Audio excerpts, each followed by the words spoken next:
circulação do objeto artístico. Nesses termos, então, esse acervo ele foi produzido em silêncio e sob ruído. Em silêncio porque na última década ele se acelera. O Randall vai me corrigir se eu errar em termos de time, talvez um pouco mais, mas é uma coleção feita de modo muito intenso em muito pouco tempo. O que me lembra dessa coleção, em termos de processo, é o acervo, a formação do acervo Matarazzo. A família Matarazzo possui um grande complexo industrial, era considerado o maior complexo industrial da América Latina. A família criou a Bienal de São Paulo e formou um acervo que hoje é o MAC da USP. Ou, por exemplo, o acervo do MASP, que é um acervo basicamente feito em 10 anos, né? Um acervo magnífico. Muito diferente do acervo da Pinacoteca, que é uma instituição centenária, do acervo do Museu Nacional de Belas Artes, que é uma instituição que está se aproximando de 200 anos. Enfim, estamos então falando de processos diferentes. Eu diria, então, começaria dizendo que essa coleção compreende que é a última possibilidade de construir uma grande coleção de arte brasileira do pós-guerra. Hoje, as obras brasileiras mais desejadas pelos museus e colecionadores estrangeiros é a arte construtiva, a abstração geométrica, e está havendo uma grande evasão dessa arte para fora. Então, é no limite que o chanceler Ayrton Queiroz começa a construir o seu discurso entre silêncio e ruídos. Porque poucos perceberam, poucos tiveram a intimidade com esse conjunto, com a possibilidade de ler os seus significados. Eu digo ruídos porque estava distribuído pelo prédio da reitoria, por outras áreas da universidade, estava em escritórios, em corredores, em boas salas. Tinha muitas maneiras, como uma coleção tão grande é distribuída num espaço como o espaço da Unifor, e ao mesmo tempo misturado com obras de menos importância, muita coisa vinda da Unifor Plástica, que é um evento significativo, mas que tem muito mais uma importância local do que efetivamente nacional, em termos do seu envolvimento da arte. Enfim, então o que eu coloco nesse processo, entre silêncio e rumores, é que era preciso ler essa coleção e também estar atento para a inteligência e a sensibilidade e a intencionalidade desse colecionador. Né? Não haveria uma coleção da Unifor, nos termos em que ela existe, sem a participação pessoal de Ayrton Queiroz. Né? Então, o que ele faz é que os museus brasileiros gostariam de ter feito. Eu diria que, ao lado do Museu Iberê Camargo, a Fundação Iberê Camargo, que adquire um acervo fechado de um artista, dos herdeiros de um artista, ou de Inhotim, que é uma instituição de outra natureza, esse é o mais importante acervo, em seus termos, produzido no Brasil no século XXI. Não há nada comparável, porque Inhotim não se compara ao que está aqui, e vice-versa, e muito menos Fundação Iberê Camargo. Então, nós estamos diante de um fato histórico da cultura brasileira singular. Eu já começo a dizer que é da cultura brasileira, porque este museu não pertence apenas aos cearenses. Esse museu integra o conjunto dos principais museus brasileiros. Não sei se está entre os 15, entre os 12 ou entre os 10. Mas, no máximo, entre os 15 grandes museus. É a grande coleção de uma universidade privada. Não existe nenhuma universidade privada no Brasil que tenha reunido uma coleção validamente pudesse ser comparada a essa. Né? Só o museu da Universidade de São Paulo supera esse museu. Então, nós estamos falando de uma universidade que, com o seu museu, acede a uma classe internacional das grandes universidades. Né?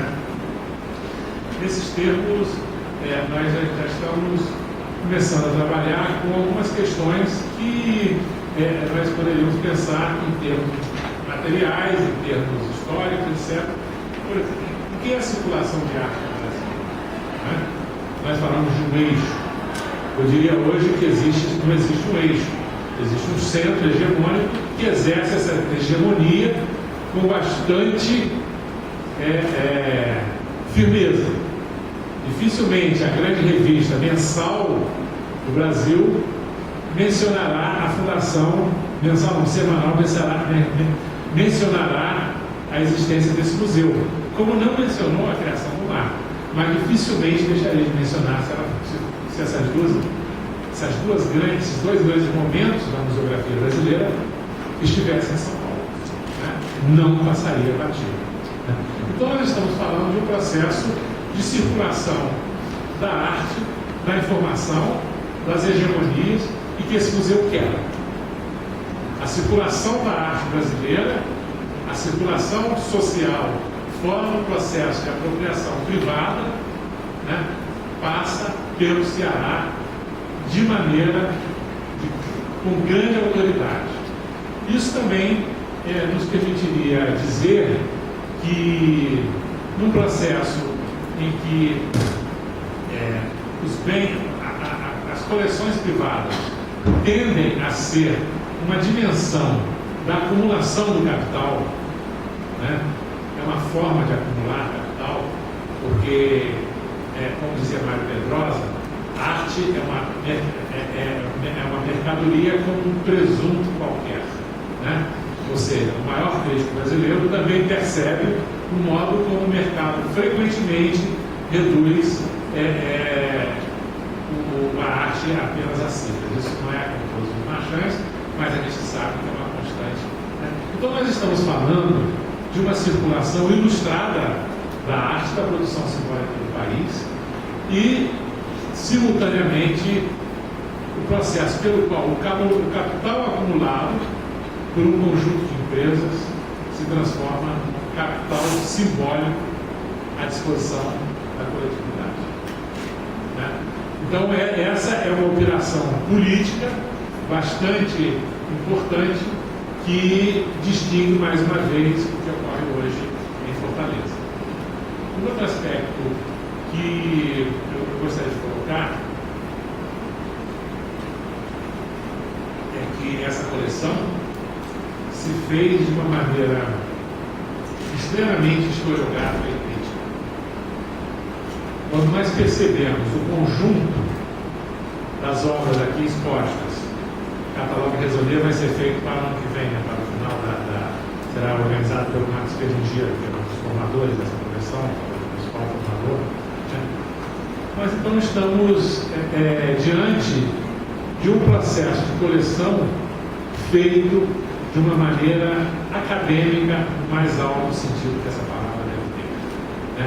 Há um olhar de quem conhece a história, por isso ele é historiográfico, de excelência, e é um olhar que é capaz de discernir, de escolher qualidade, por isso ele é formado também com um espírito crítico bastante refinado.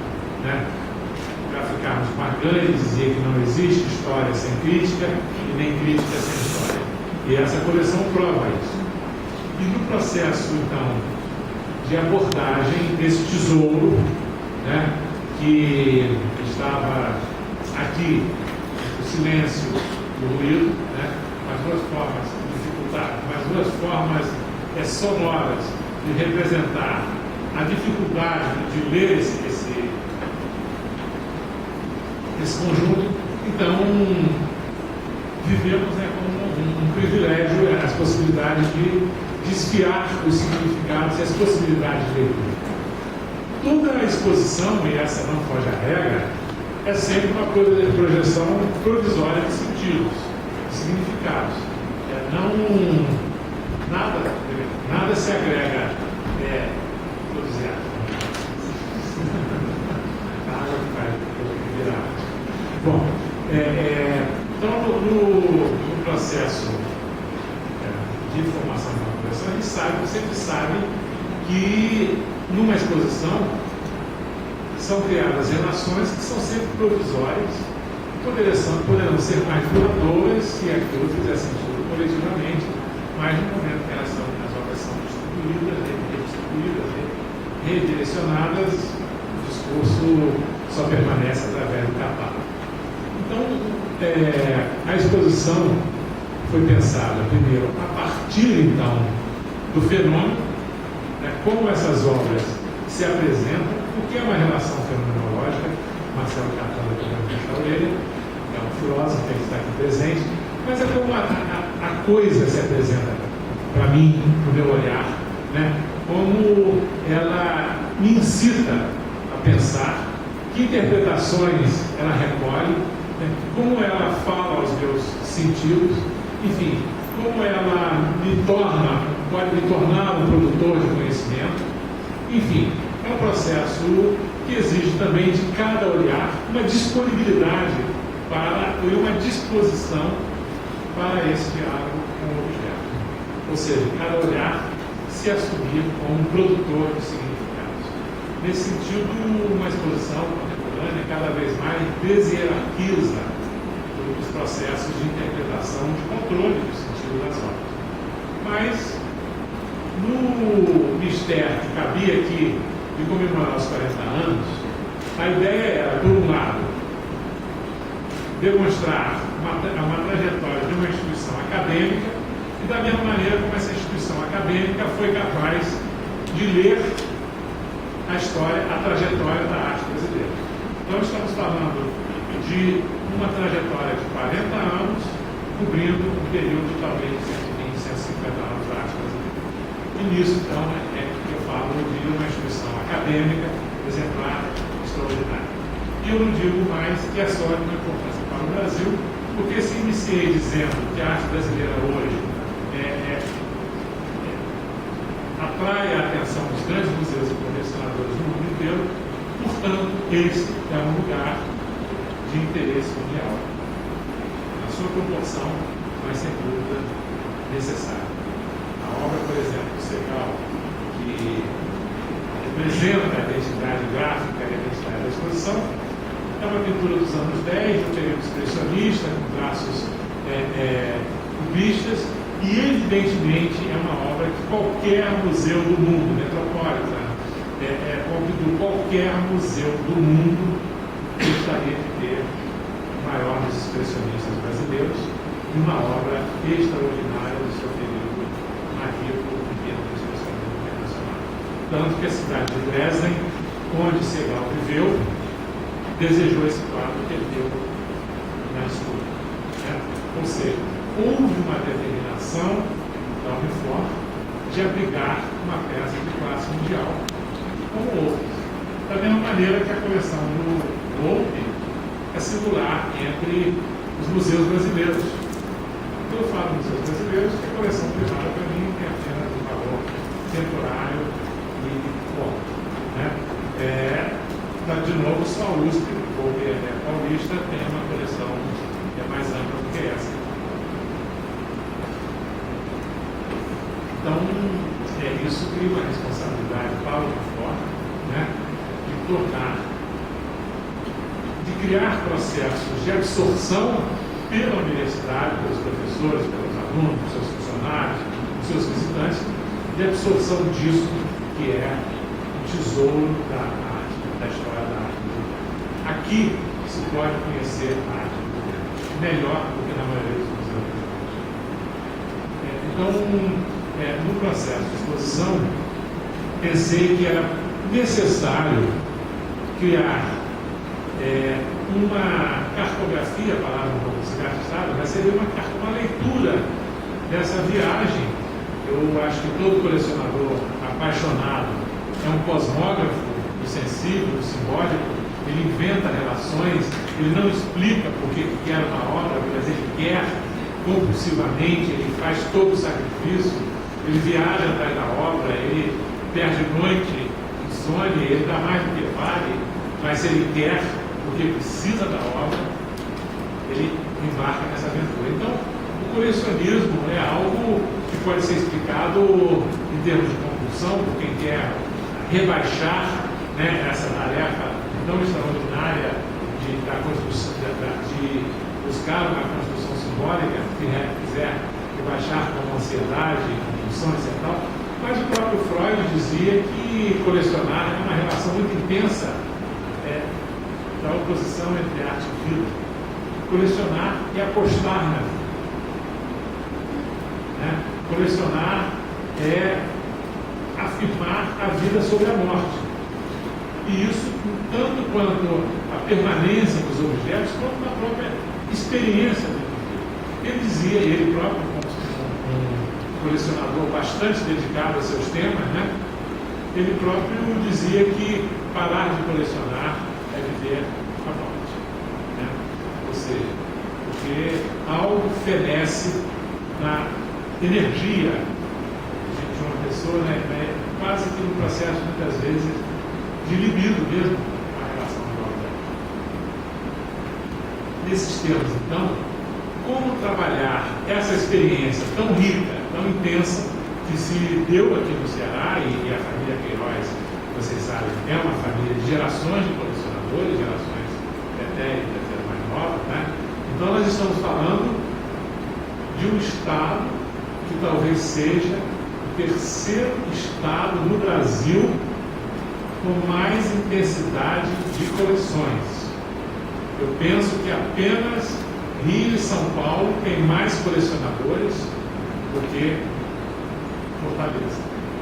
Ou seja, o colecionismo no Ceará dá uma dimensão de uma burguesia ilustrada, né? E que aqui, nesse momento, aponta para o mecenato. Né? Esse é o momento em que há uma passagem desse colecionismo privado para o mecenato e para o social. Nesses termos, então, era preciso trazer tudo isso à tona e, ao mesmo tempo, buscar, como um falsificador do mapa, encontrar as capilaridades que esse colecionador me induzia a ver, sem que necessariamente eu estivesse dizendo uma verdade sobre a coleção. Né? Talvez ele não tivesse colecionado dessa forma. Talvez seja puro delírio em alguns momentos, né? Mas essa era a possibilidade. Então, para chegarmos já e passar a palavra para o Marcelo, né, o que eu coloco é que há várias instâncias de critérios nesse conjunto. O primeiro seria de uma historiografia clássica da arte brasileira. O moderno, o modernismo, um certo regionalismo e um certo nacionalismo muito juntos, né? Uma visão bastante rica do projeto construtivo brasileiro, a partir dessa figura esplêndida do Bandeira, discutir a abstração informal do Brasil e a pop art, e uma rápida passagem pelos anos 80, acho que é uma boa passagem pelos anos 80, uma rápida passagem pelo contemporâneo. Então, em termos de uma trajetória da arte brasileira, nós teríamos essas âncoras temporais muito vinculadas a momentos estéticos, a decisões estéticas, a empates estéticos. O segundo aspecto seria problematizar a coleção. A fantasmática. O que é um inconsciente linguístico? Como é que se informa o inconsciente gráfico?